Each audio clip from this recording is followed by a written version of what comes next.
welcome to Piano Teaching Success Q&A. I'm Gillian Erskine, and together with my colleague Paul Myatt, we've created this program so you can get answers to your questions. Well, without any further ado, let me introduce our panel today. Elissa Milne has many strings to her bow. She's known both nationally and internationally as a composer and for her works in the Little Pepper series, along with her compilation albums in the Getting To series and Pipe Piano. Elissa is founder and creator of the Australasian Piano Teacher Facebook group and the administrator of the Art of Piano Pedagogy Facebook group. And as a piano teacher herself, she, like most of us, is new to online teaching. So welcome, Elissa. Hi. Dr. Therese Milanovic is both a performer and teacher, which she does both on a local and international stage. Therese is a qualified Master Taubman teacher and faculty at the Lansky Institute of USA. Therese attracts students both interstate and overseas, which she teaches online, and continues her ongoing professional development with Edna Galansky and John Bloomfield. Welcome, Therese. Thank you for having me. Our pleasure. Helen Perris specialises in classical and contemporary piano, vocal tuition, particularly pop and musical theatre, composing and songwriting. Helen's studio was winner of the Outstanding Sole Trader category in the Blacktown Local Business Awards in 2018 and has been a finalist every year in various categories for the last 5 years, including this year. Of the Australasian Singing Teachers and a moderator in the Art of Piano Pedagogy Facebook group. So welcome, Helen. Thanks for having me. Our pleasure. Well, we thought we might kick off like we did last week and visit each of our panelists' studios. And so they can take us on a quick tour so you can get to see how they're coping with how they've set their studios up. So firstly, we're going to start with Elissa. Elissa, would you talk us through what you're doing? Sure. Well, all I'm doing really, I've taken the advice of Helen, who I interviewed about 5 or 6 weeks ago about how she did her online teaching, and I have simply set up my computer exactly the way that we are now. So my students see this view, and that means, sorry, what was that? Are you using a laptop? No, this is a desktop, and they don't get to see my hands on the piano particularly. And what I've actually found is that most of my teaching, I'm using my voice. I'm singing what I want them to be hearing or thinking about, and rather than showing visually. And that's it. That's all I do. That's exactly the setup that you see here. Good microphone, and that's it. Yeah, you have a very good microphone. Very nice sound. That's great. Helen, would you take us through what you're doing? Okay, well, what you see, what you can see on the screen at the moment, Paul's sharing, that's basically my setup. I have an iPad that is clipped with an iClip to a microphone stand, and that microphone stand is adjustable. You can move it up and down. So I sometimes stand up to teach, so I put it right up, and then I put it back down when I sit at the piano. There's a music stand next to it. I'll explain a bit about what I use that for in a minute, and then in the other picture that Paul's going to show, that's all of the books that my students are currently using, and they're all categorized and organized into magazine holders, and they just sit next to my piano. And I had to do that because I had books everywhere, absolutely everywhere, piles all over the floor, and it was just a huge mess. So that's a new addition. Those arrived last week, and that's been a huge help. So and as Elissa said, this is basically what my students see. It's actually a little bit closer up. I've moved my iPad a bit closer to the piano today because you didn't need to see my whole body at the piano. But I do sit at the piano and demonstrate, but I also sing a lot about what I want the students to do. I do use my voice a lot, probably a bit too much. And I know the phone set that you've got on with the microphone. This is a new edition. There's been 2 new editions since I did the interview with Elissa. One of them is I bought a second iPad because I found that I use music notes and stuff a lot. And so this is my second iPad, because I was using one iPad as my screen and my camera. I then couldn't access Piano Maestro, couldn't access music notes, and couldn't access Dropbox, couldn't even mark my roll without like leaving where I was and moving to my desktop, which you can see reflected in the piano because I couldn't make it go to sleep. I do sometimes jump up and go over to there because I still have some documents that are on that computer that aren't accessible from the iPad yet. But yeah, so I bought the iPad. I also bought this headset because I do a lot of really long days, and I was doing some days that were 6 to 8 hours of face-to-face teaching, and in person that's a lot. Through a screen it was a lot.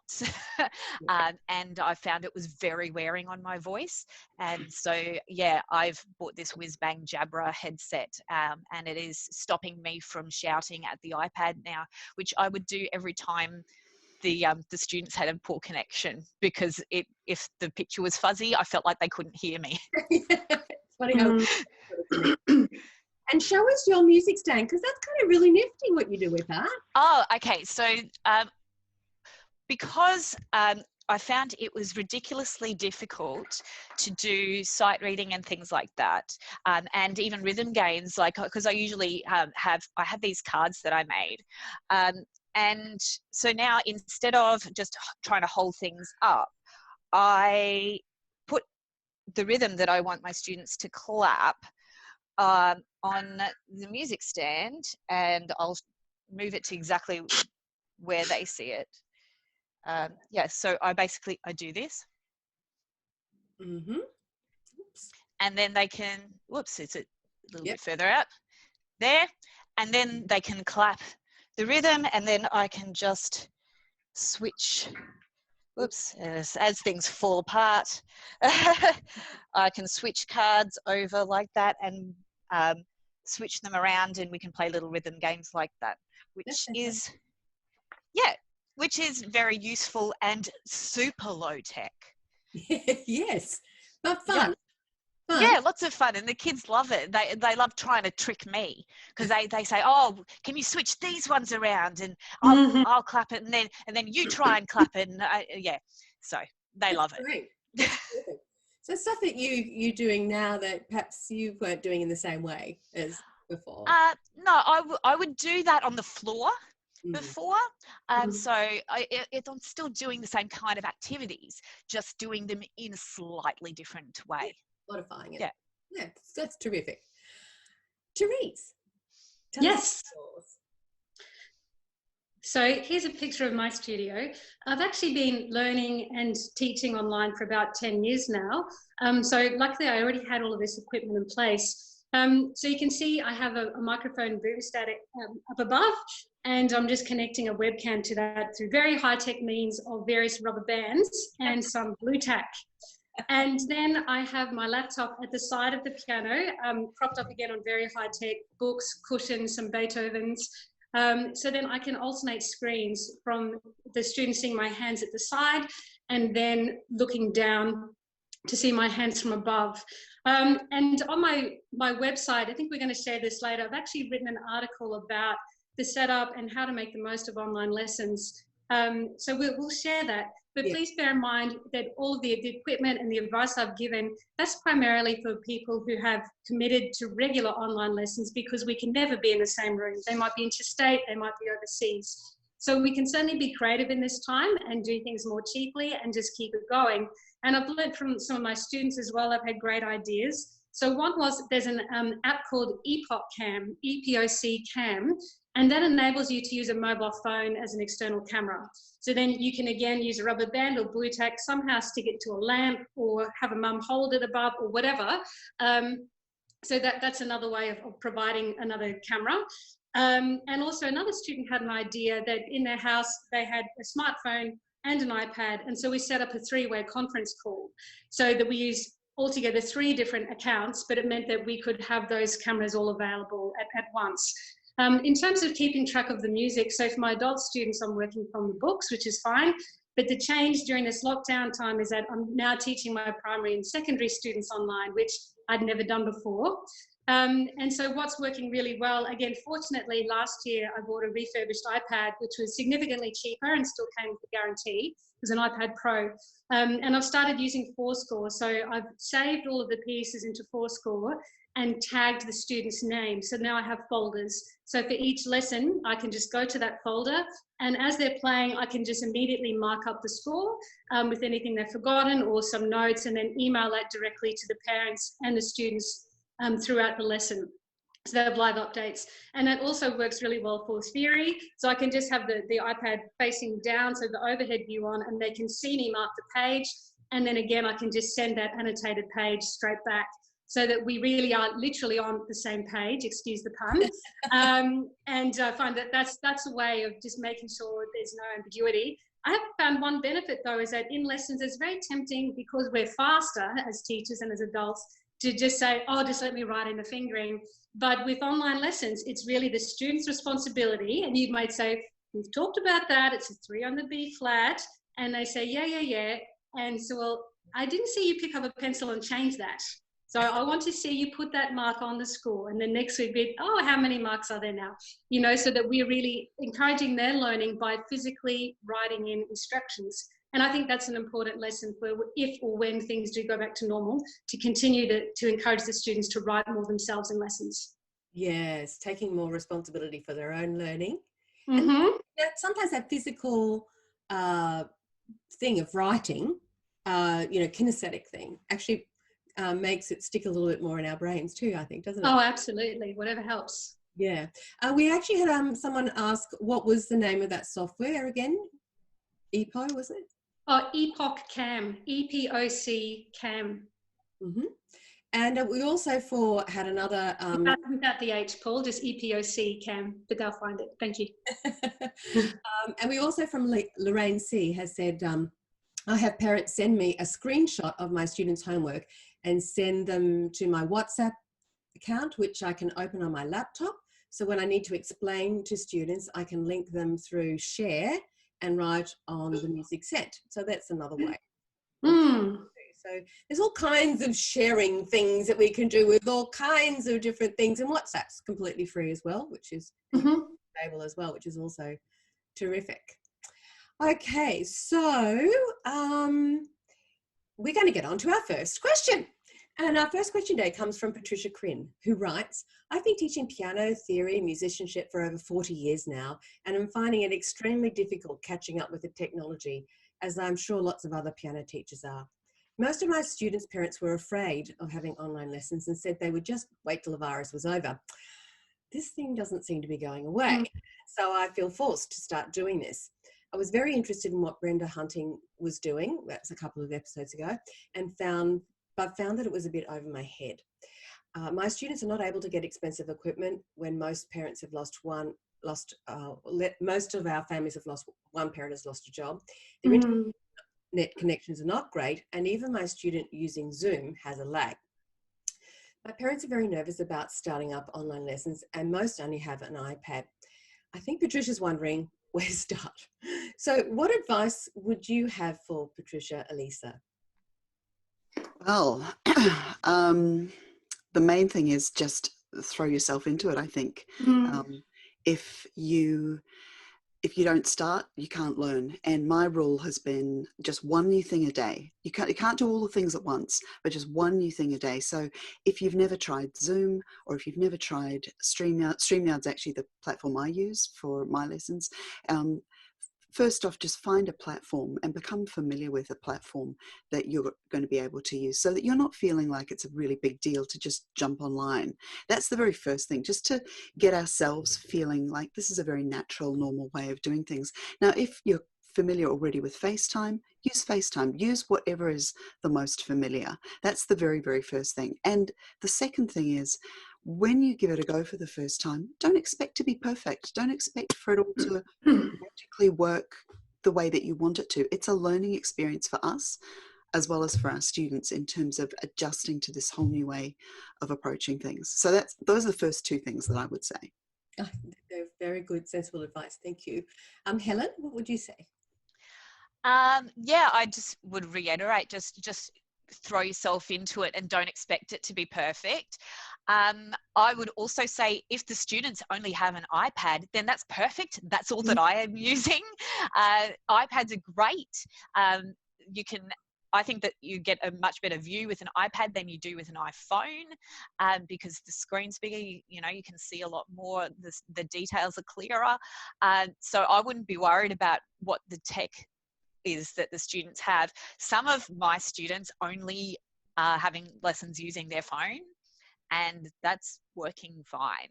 I mean, the bigger the screen, the better, but even just on their end, only having a phone, it's absolutely fine. I find for sound, sometimes what's really useful is for the students to have their headphones, even if they're just like the little earbuds or whatever, or some of them have got AirPods. If they wear their AirPods, I can actually hear them a lot more clearly as well. And I've found that's been particularly useful, especially for my vocal students. So yeah, if they've got their phone and their AirPods on their end, then they're set. They actually don't need a lot of stuff. Like, we don't really need a lot either. To be honest, we can do this, and I have been teaching online for a few years only with an iPad and nothing else. It's just now that I'm doing it all day that I needed a bit more stuff.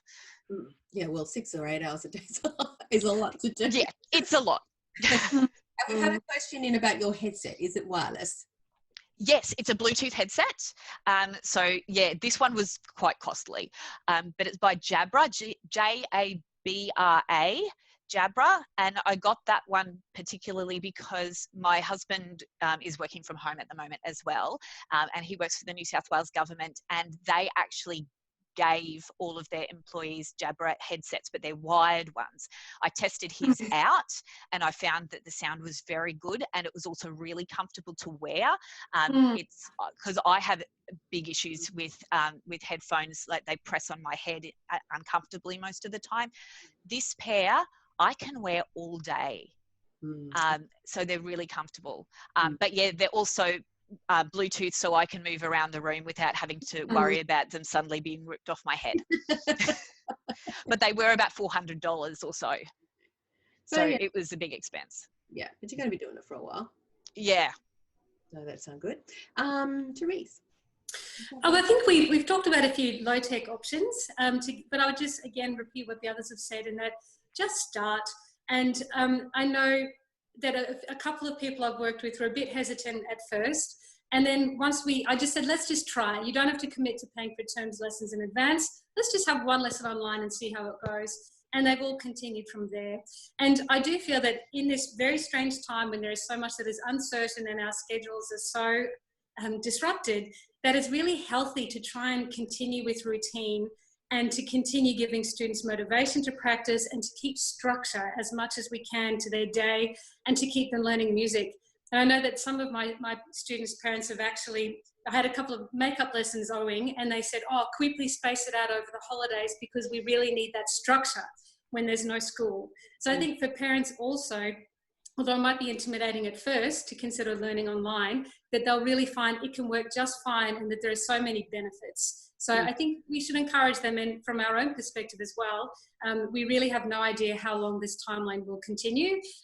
Restrictions could be eased and then clamped down upon again. So I think it's also possibly not the best thing to do is to wait till it's all over. You might end up, for lots of levels. I think, for the state of mind, it's good to keep busy. It's good for everyone to keep busy. Yes, and I think sometimes it's about holding our parents' hands a little bit through the process and really helping them segue into it, because sometimes it's just like, oh, I feel overwhelmed. One more thing to be overwhelmed by. And I think if they involve their children as well, I found is that the students that are all over the technology, like booting mum out of the way, Mum, get out of the way, you press the wrong button. If you just leave the students, they're digital natives. They know how to do this stuff. We're the ones that are learning. We're 2 steps behind them.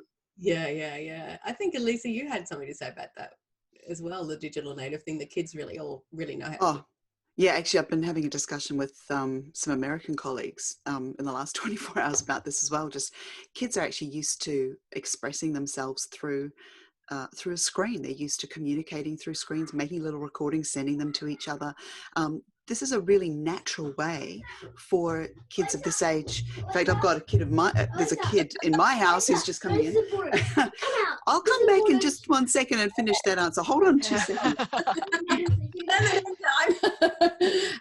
We might move on. We're going to ask, someone wants to know what Elissa's microphone is. We'll come back to that too. All right. Actually, one more question about your headset. That it's causing a lot of attention today. Oh, yes. Does the piano get picked up on it? It does. Yes. I have checked because I've been teaching through the school holidays as well. Like Therese said, some of my students wanted to maintain that continuity of lessons while they had literally nothing else to do. So I taught a couple of students extra lessons, but most of them had their makeups during the holidays. And I did check with them that they could hear the piano well enough, and they said that they could hear it. So, yeah. Just give us a couple of bars or something. Oh gee, I don't know. You put me on the spot. What will I play? I'll just.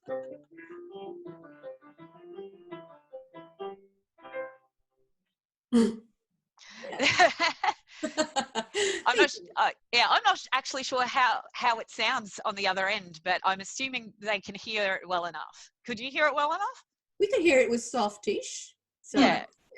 You can hear what you're doing. Yeah.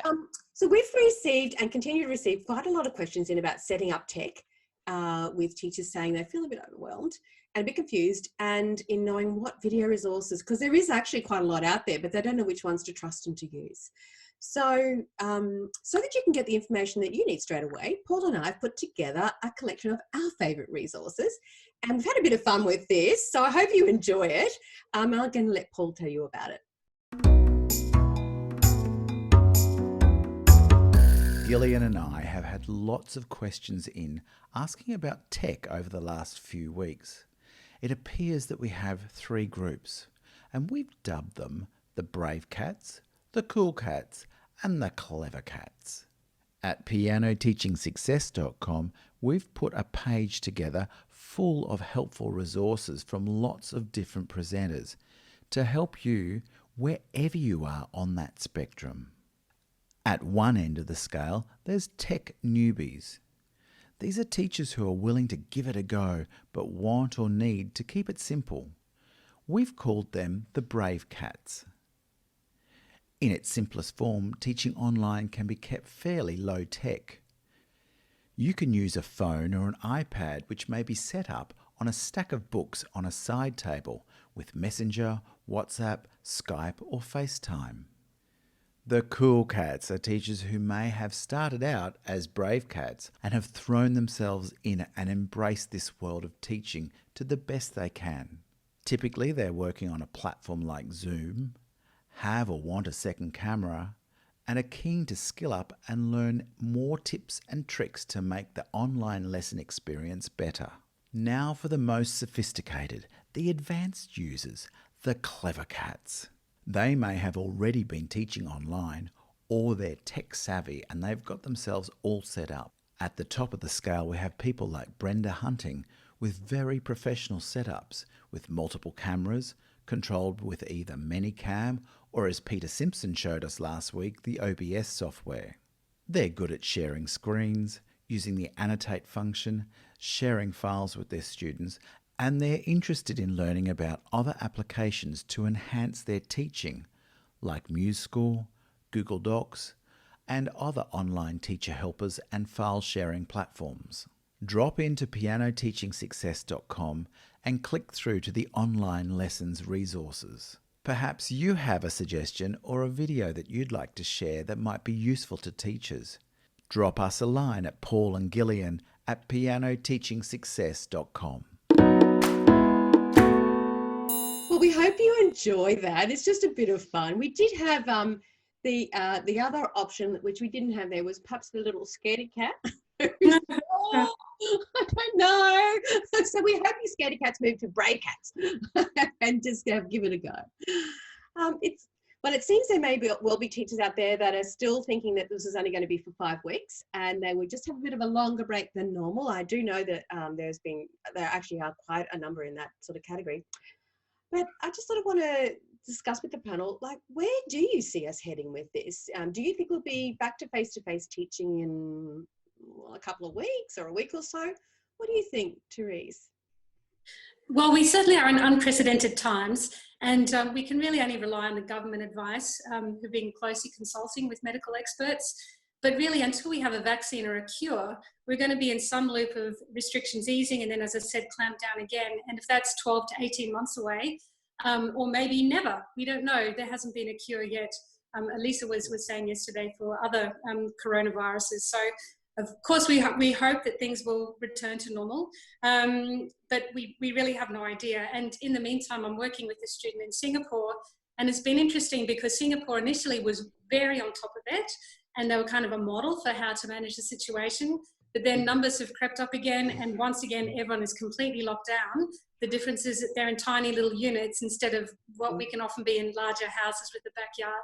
So I think we can only look to overseas to see what other countries are doing, and just to prepare ourselves that it may look different in Australia. That's right. What about Elissa? What would you?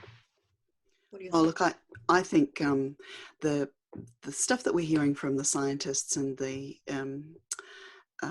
epidemiologists who are really familiar with this is pretty clear that we're more likely to see appropriate treatments that are going to reduce the danger of this virus sooner than we're going to see a vaccine. But all of the timelines that we've been given are incredibly optimistic, and we need to look. I understand why optimism is a positive choice, obviously. Like we want to be optimistic and have hope about the future. I get that. But look, I probably personally fall more into the camp of, look, I need to know the rules of the game so I can play. And if we don't know what the rules of the game are, we're playing a different game.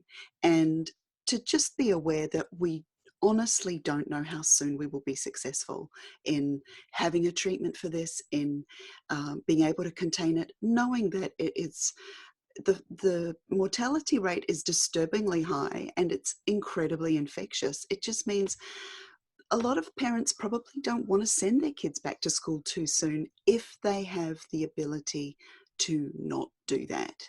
And so everything's going to be different. Just everything's going to be different. And the more that we can be prepared for this to be a long-term thing, the more we can be prepared to be flexible and approach our teaching from a variety of different ways, the more I think we're going to feel calm moving into the future. That's just for me. Like for other people, I know that just causes a sense of panic and overwhelm. Like, what?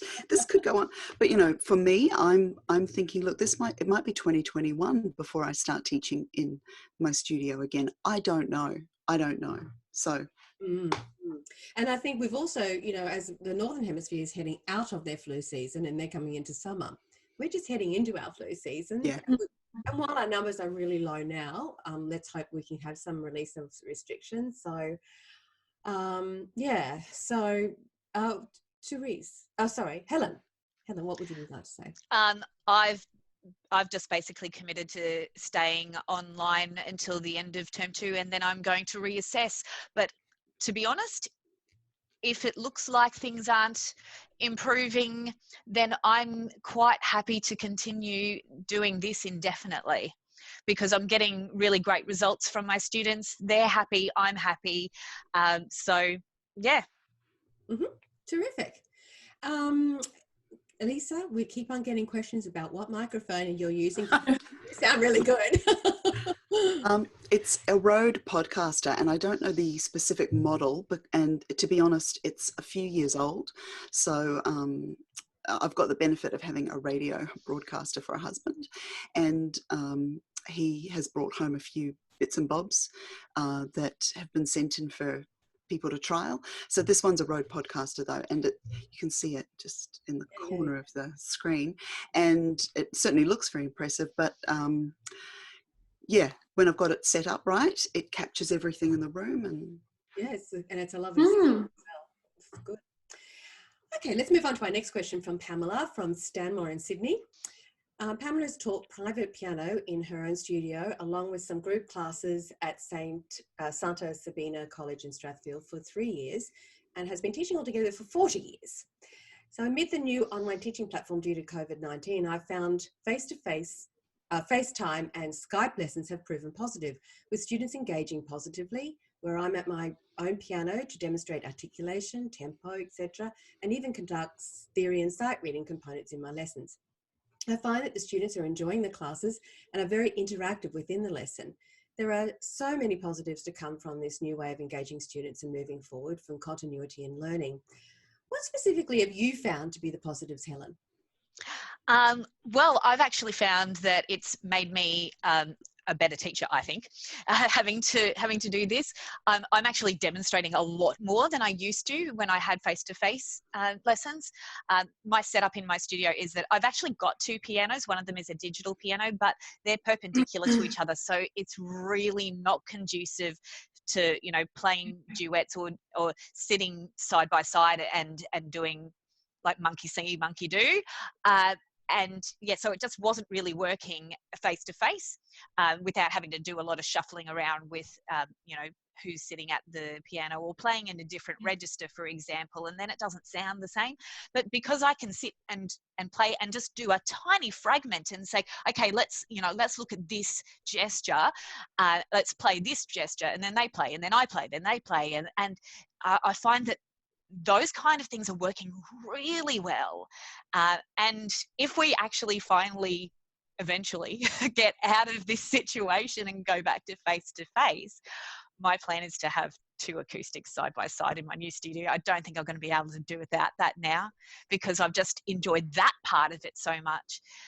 The students are really enjoying staying connected to me. They've lost so much of their other activities. Like, I had a student this morning who looked really stressed when she spoke to me at the beginning of her lesson, and I said, "What's wrong? What's wrong?" She said, I feel so antsy. I'm cooped up inside. I've lost all my sport. She's like a champion karate person. I don't know. I'm not a sports person. She plays soccer, and yeah, she's like a nearly a black belt or something in karate. So she's pretty amazing, and she's just so that she can't get all that energy out. But then, you know, she played Rawahi, Elissa, for me this morning. And then by the end of the lesson, she was lovely and calm and feeling happy and comfortable again, because we'd had that, you know, that lovely moment and that time. And she's been missing that from everything else. And so I think it's really, really important for the kids especially, and also for the adults that I'm teaching, to maintain these connections. That's been the biggest positive, I think, that in this situation that we can still keep on keeping on.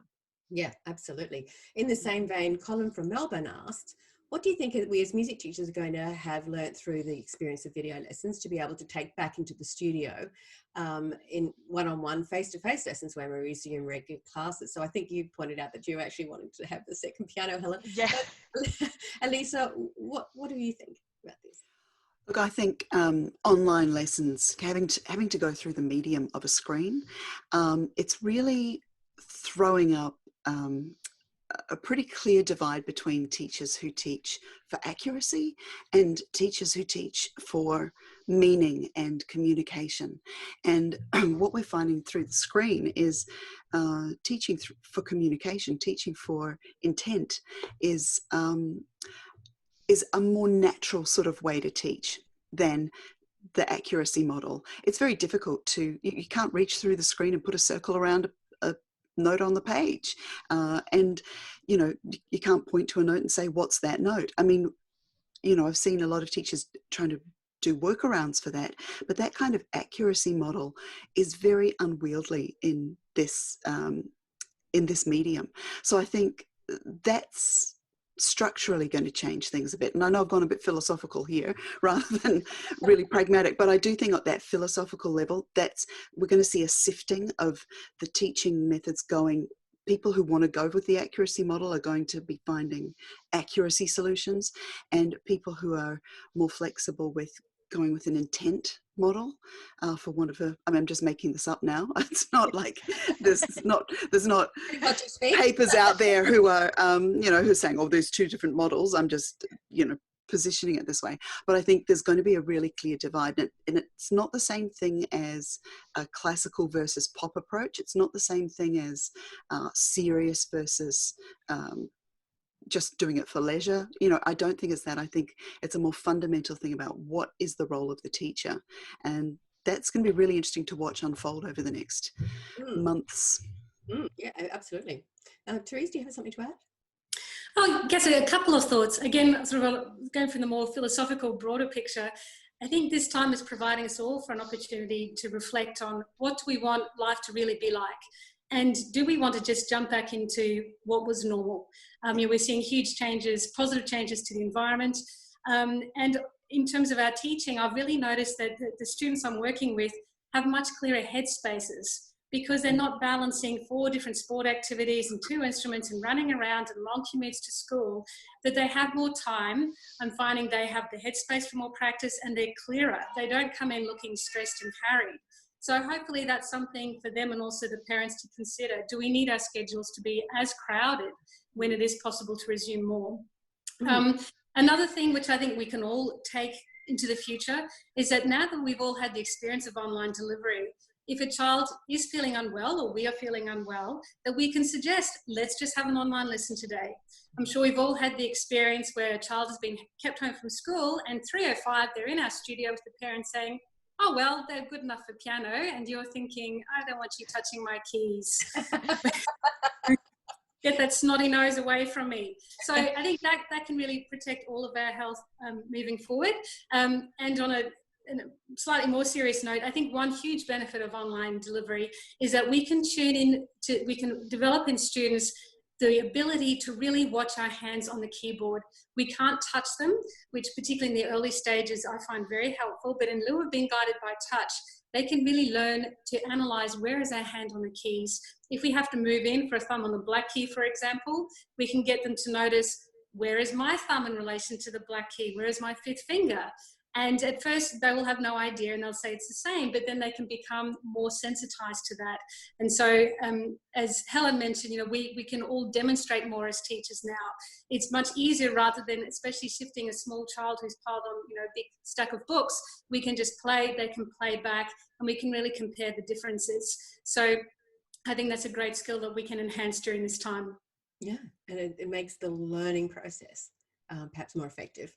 Yeah, that's right. Terrific. So with the possibility of restrictions being eased, in the next month or so with kids going back to school, even if we are allowed to go back to some face-to-face teaching, it's likely we're going to need to continue social distancing and to ensure that everything's clean, which of course means our pianos.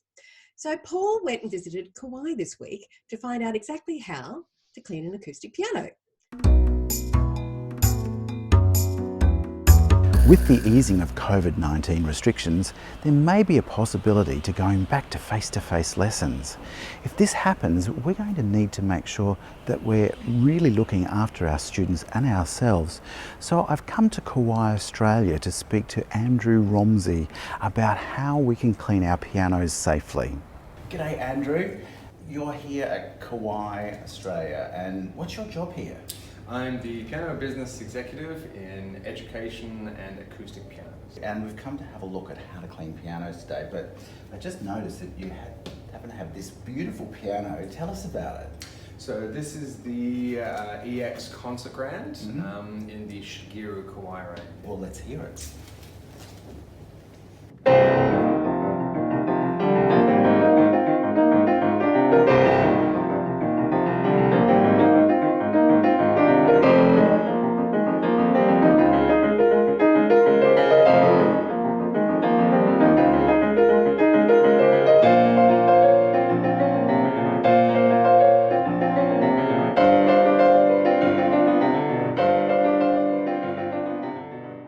Andrew, what do we need to do to keep our pianos safe for students and for us? So general piano hygiene is the best course of action, and according to the World Health Organization, the virus stays on hard surfaces for a period of up to a few days, from a few hours to a few days.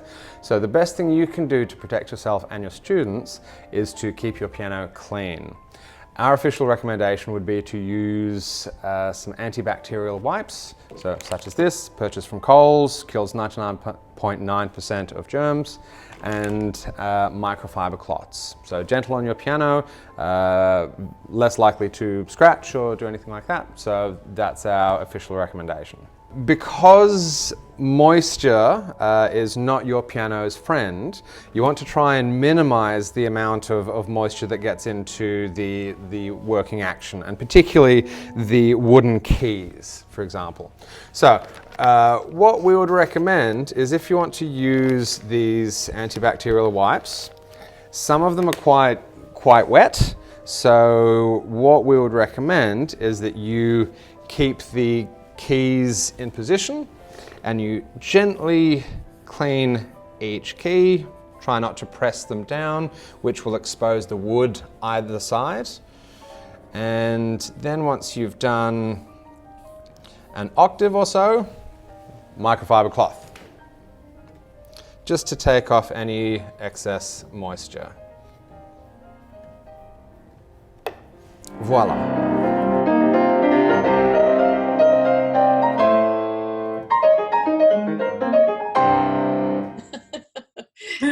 That's a pretty good piece, right? It's a great piece.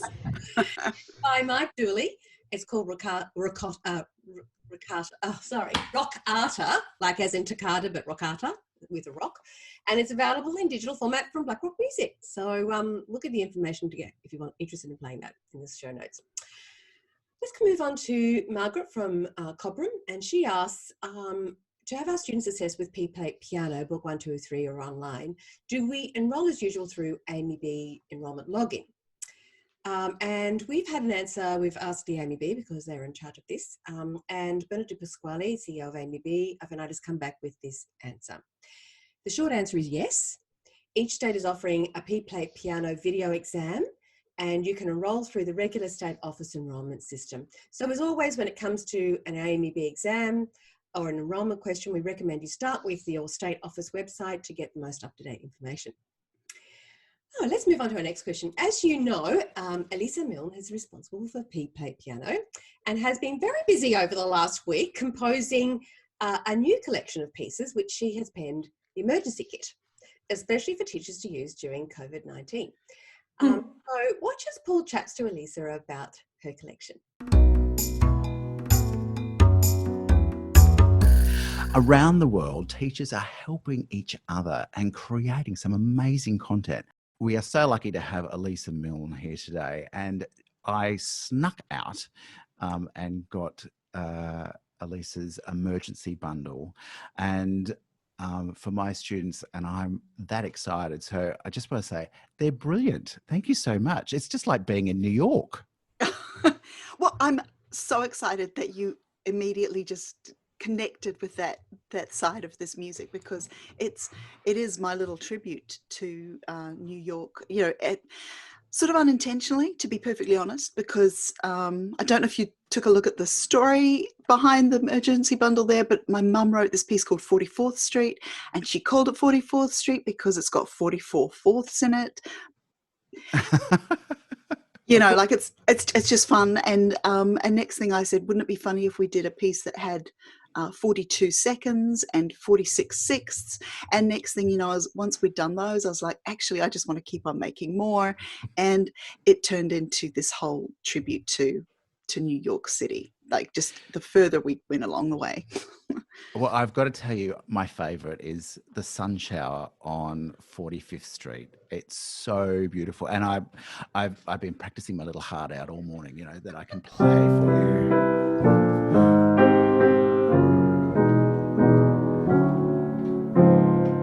Oh, isn't that so beautiful? I love it. It's yes, and look, that's a surprising ending, because the bundle starts off as being quite almost formulaic in terms of a 16-bar blues. And obviously that's not the way that we usually think of a 16-bar blues ending, but that's the way that the sun shower had to end. Like, exactly. That particular piece had to end that way. And for people who did my chord challenge back in January, they will actually recognize that little sequence as being one of the chord challenge tricks that you can do, that whole falling down by seconds. And then when you're ready to be finished, you just go down by a semitone and you're there. That's beautiful. It's just fantastic. So it's 20 US for the full bundle, and that includes unlimited copying for your students because it's studio licensed. Well, look, the whole idea was we're in an emergency, right? Like, we've never had times like this before, unless we were alive back 100 years ago with the Spanish flu. But we didn't have the internet back then. So we've got the internet now and we're doing these lessons online. It's amazing. But if you want to assign a new piece to your student, you send them a link and they have to order it in from an online supplier. It might take an extra week to arrive because with all of this pandemic business, we don't know, just all of that. So what we really need is music that we can just send through to the students straight away and go, here's your piece for the week, or here's 2 pieces for the week. It's arrived in your inbox, printed out, happy days. I haven't had to steal it or accidentally copy it or anything. I know that I've done the right thing. Here it all is. So number one was actually creating some resources that teachers could use that way. The other thing about these is they're tiny pieces. You'll have noticed every single piece is 16 bars long. 16 bars long. They're all exactly the same length. They all follow the same basic 16-bar blues formula. But they're all quite different. Like, once there's a whole bunch that explore different intervals that are quite the same, but then it goes off into pushing the boundaries a bit more. And certainly does. You can actually choose, I'm going to send this piece to that student, this piece to that student, and it's easy to download from the site and you can just send it. And it's about making it so easy for teachers to just be able to cope right now.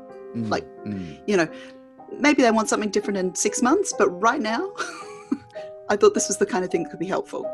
It is. Thank you so much. And I'll put the link in the show notes. Oh, fantastic. Thank you.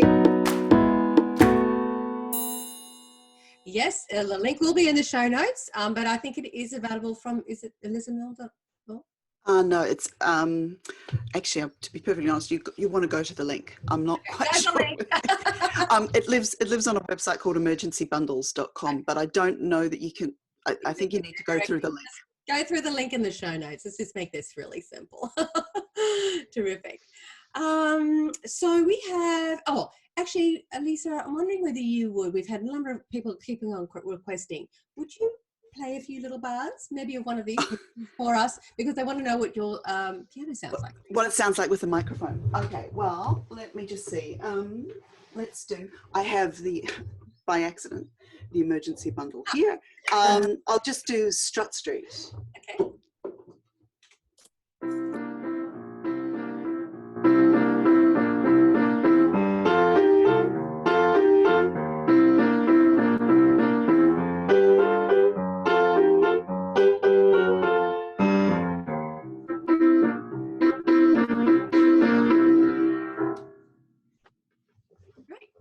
Thank you so much. That's a nice catchy one too. Well, they're all 16-bar blues and they all just do their thing, all different intervals, and that's fantastic. Thank you so much. Julianne from Adelaide has 2 questions. The first one is for Therese. What is the best way to go about checking a student's alignment and balance during online lessons, given the vast array of camera angle options we're presented with? What should we be noticing or looking out for? That's a great question, thank you. So there are a few aspects to alignment to consider. The first is the alignment of the fingers, hand and forearm. So we want to make sure that the wrist is never lower than level. The wrist height will change in different situations. It will be higher in larger chords and intervals. It changes when we play in front of the body. But generally, to look at the wrist height, the best way to do that is from the side. So to have some kind of camera from the side. The side angle is also a great way to check the balance into the instrument. So to make sure that we feel balanced from the sits bones and a little bit forward as we come to the piano rather than leaning back away from the piano. Also, as we move to playing in the black key area, our torso has to respond and adjust a little bit more forward again, so we're not just disconnecting and reaching out our hand away from the torso.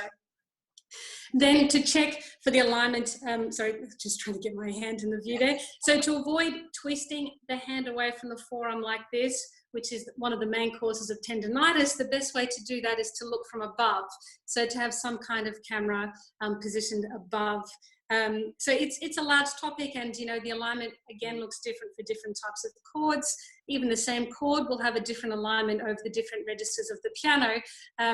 So there's a lot to talk about, but that's the short answer to your question. Yeah. And so in basic terms, I guess one of the wonderful things we've got now is this window into exactly what seating height. Like if we could get the seating height right, we've got a lot of it sorted, haven't we? And well, that's right. Now we're really getting an insight into our students' setups. Even though I always have my parents, take a photo of the student, send it back to me. It is different to see them in action. And even things like with one student, he was having troubles with the pedal, and I noticed he was playing on an upright with a very, very high pedal, so that he was really isolating his foot and very uncomfortable. And that was something that hadn't shown up in the pictures she had sent me, and I hadn't noticed it as an issue. So we're able to put a little mat under his foot and to solve it. And that certainly would never have come up in face-to-face lessons. So I think we definitely have to look for the positives and be creative with it. Yes, exactly. Elissa, would you have anything to add? No.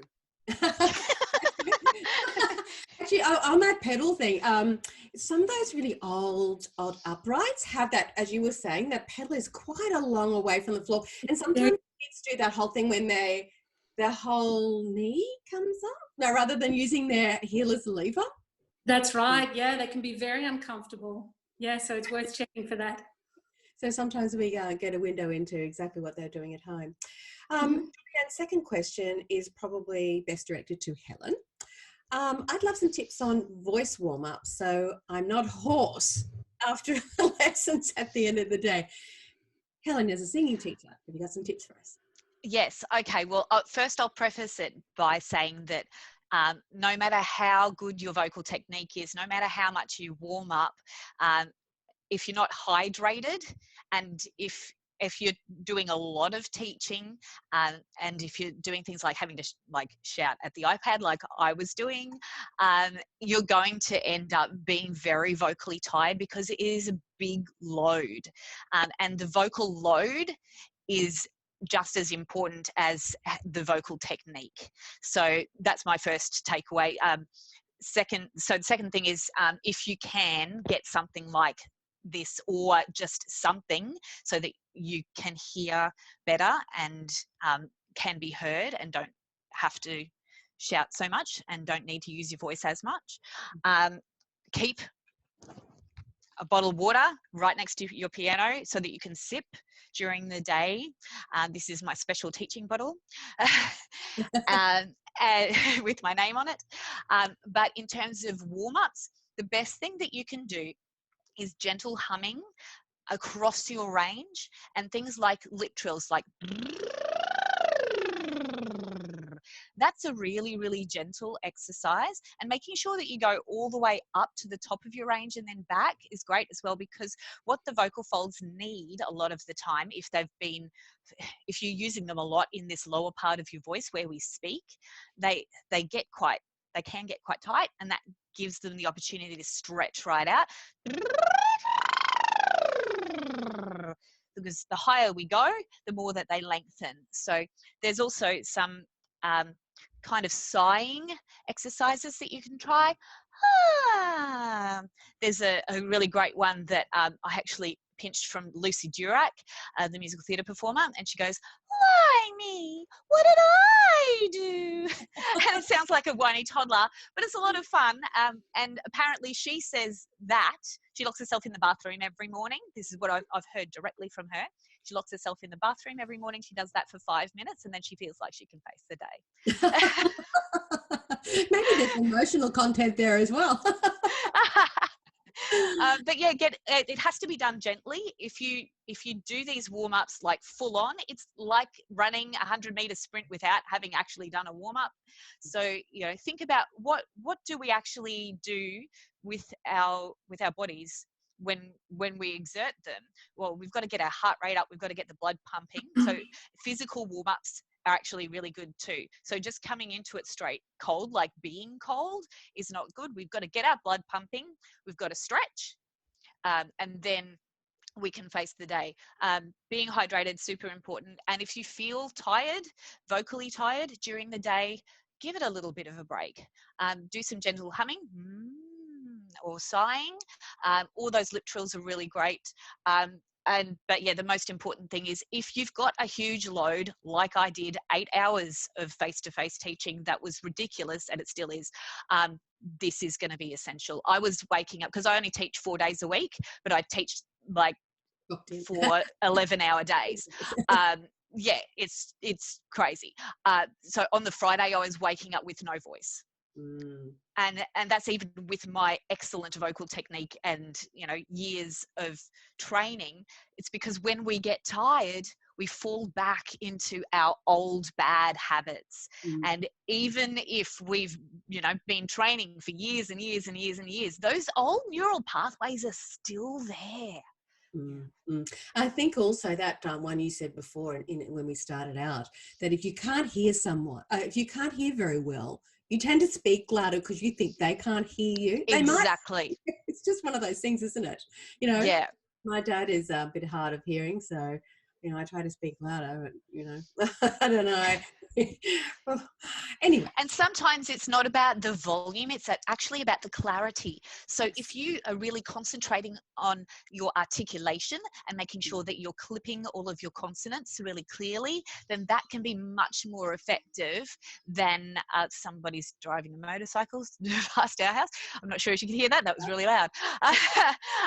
Yeah, so it's not necessarily about the volume that you're using, but if you're super, super clear, that can cut through, and it makes it much easier for your student to be able to hear you. And it's actually a lot less wearing on the voice as well.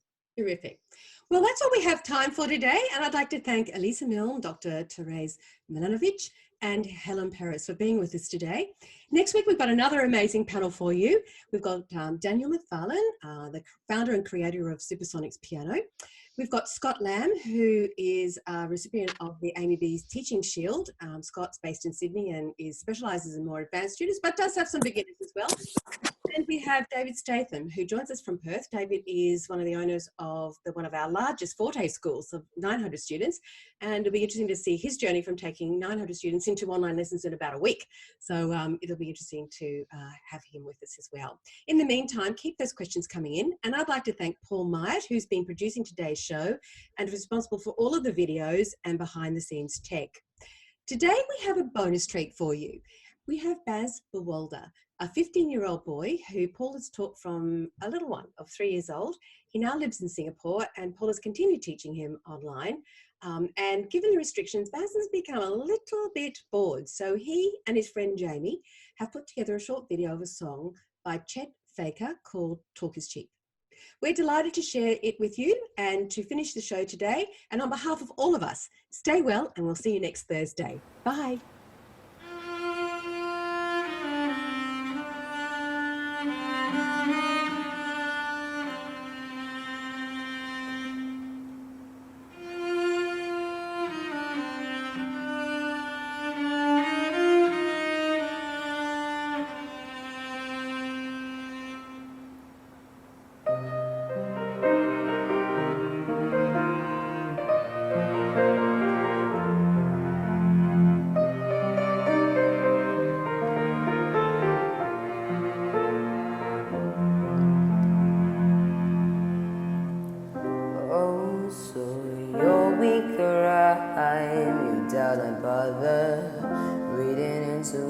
Probably would left to my own devices, but that's the difference in our opinions. You're a mouthful that amounts for another week on my own.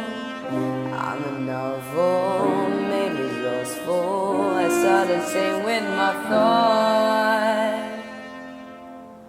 Just talk is cheap, my darling, when you're feeling right at home. I wanna make you move with confidence. I wanna be with you alone. Help me help you start it. You're too comfortable to know. Throwing out those words, no, you gotta feel it on your